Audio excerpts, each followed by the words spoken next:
में कभी भी किसी चीज को रटना नहीं चाहिए। रटने से क्या होगा? रटने से कोई भी चीज आपको कुछ क्षण के लिए याद रहेगी, लेकिन अभ्यास करने से आप जब अभ्यस्त हो जाएंगे वो चीज आपको जीवन भर याद रहेगी, है ना? रहेगी कि नहीं रहेगी? आपको मैं कहानी सुनाता हूँ। एक साहूकार थे, बहुत कंजूस थे, राशन बांटने का काम करते थे। उनका काम राशन बांटना था। उन्होंने आदमी की जगह एक तोता पाल रखा था।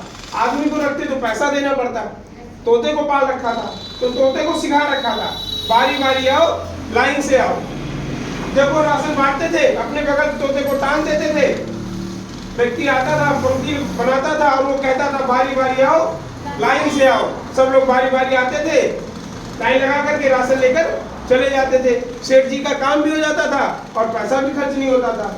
एक दिन इत्तेफाक ऐसा हुआ, तोते का पिंजरा खुल गया और तोता उड़ गया। सेठ जी बहुत परेशान हुए क्योंकि अब तो उनका पैसा खर्च होगा। वो भागने लगे, ढूंढने लगे तोते को। ढूंढते ढूंढते एक जंगल में गए। वहां उन्होंने देखा तोता पेड़ पर बैठा हुआ था और कौवे उसको नोच कर खा रहे थे और तोता एक बात कह रहा था, क्या बारी बारी आओ। तो सेठ जी को बहुत दुख हुआ। उन्होंने कहा कि अगर मैंने जीवन में इसको अपने जीवन की रक्षा करने का बताया होता तो शायद आज ये कौवे से अपनी जान की रक्षा कर सकता, लेकिन मैंने इसको कुछ और सिखाया नहीं, मैंने सिर्फ इसको रटाया, जिसका परिणाम ये हुआ कि आज इसकी मौत होने वाली है और इसको पता नहीं है ये वही कह रहा है जो इसने सीखा था। इसलिए जीवन में कभी भी किसी चीज को रटना नहीं चाहिए, अभ्यास करना चाहिए।